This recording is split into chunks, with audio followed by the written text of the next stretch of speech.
men's 400 IM, where it is Ryan Lochte, the defending gold medalist, as Michael Phelps will not be a part of the field in the Olympics for the first time since 2000. So Ryan Lochte is still at it in this men's decathlon of swimming. He will turn 32 years old a couple of days before the opening ceremony. In fact, he is actually older than Michael Phelps, and he will be in lane 5 as we check all 8 of the lanes. Lane 1, Austin Snyder from North Carolina State, one of 3 swimmers to get into the final because of 3 swimmers at scratch. Lane 2, Sean Grisham, just 17 years old, swam a personal best in the morning prelims and is the world junior champion in this event. Lane 3, Jay Litherland, swims at Georgia, part of a set of triplet brothers. This guy could surprise Ryan Lochte and company tonight. But this is the time for Chase Kalish. Focus now. Took off his senior year at Georgia to train with Phelps in Scottsdale, Arizona.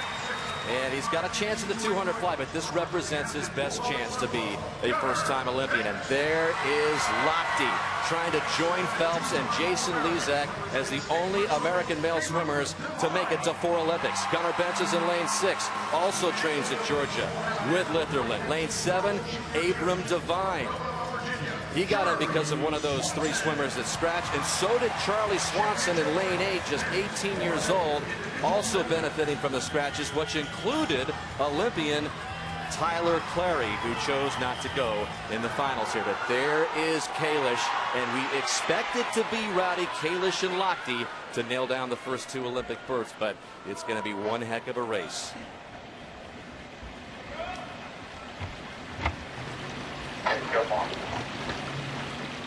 Well, you know, if Michael Phelps didn't exist, we'd probably be talking about Ryan Lochte as perhaps the greatest of all time. But he's won 11 medals, Dan, and his legacy is certainly secure as one of the best in history. And if he takes it out like he did in the preliminaries, he's going to be out very, very fast. I was talking to his coach, David Marsh, earlier, and he said he's just got to manage that first 150 meters. Just don't jump on the first 15 meters of each 50. Well, Ryan Lochte jumped right out there, has the early lead in the fly, and Lochte and Kalish Rowdy will swim 2 very different races. Kalish more of a back half guy, Lochte more of a front end guy. Yeah, it's a fascinating race because you have to figure out a formula for your strengths and weaknesses. Like you said, Lochte more the front half, Kalish the back half. Although Lochte has a great freestyle, he may make the team in the 200 free, and then you've got Kalish who has a great butterfly. He may make the team in the 200 fly.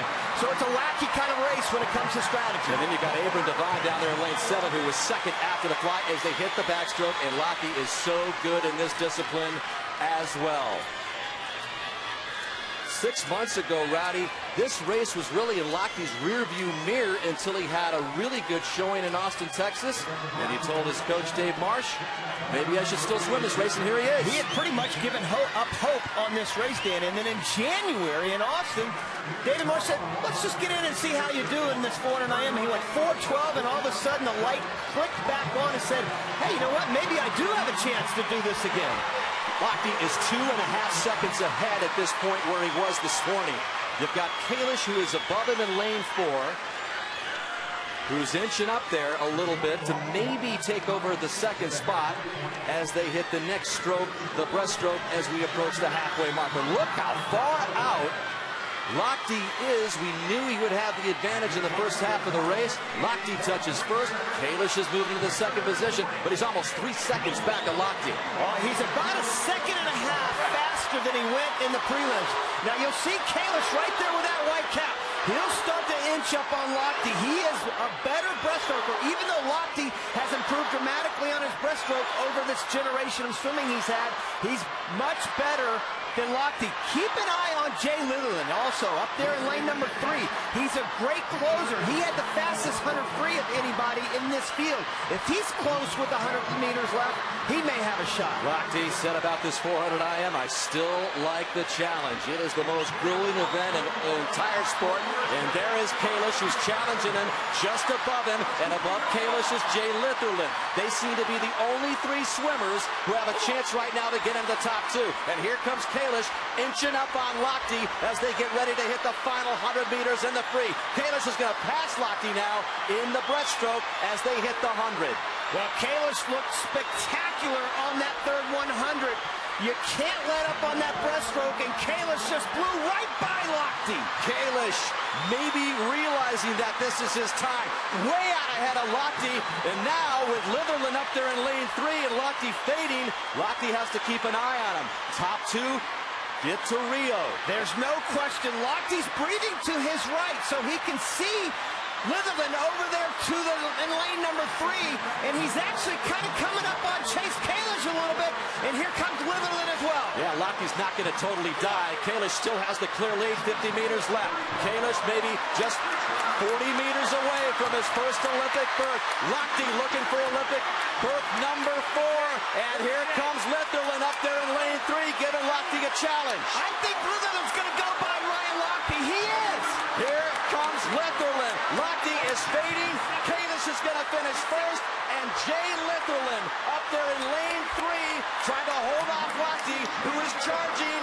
Litherland is on his way to Rio as well.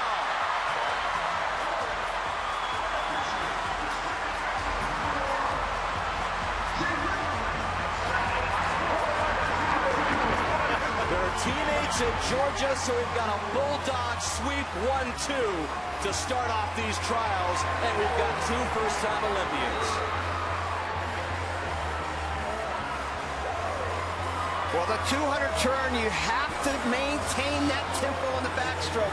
And I'm afraid what Lochte did was exactly what Marsh was afraid he might do, and that chased that first 150 meters too much. And this is where Chase Kalish went by Lochte. He was in attack mode here in the breaststroke leg, and he looked like he was just standing still, Lochte did. And he's a great breaststroker. Then all of a sudden, here comes Litherland at the end, and you knew he was going to be a great closer. He just kept it close. He kept Lochte in sight, and now you've got 2 brand new Olympians heading to Rio.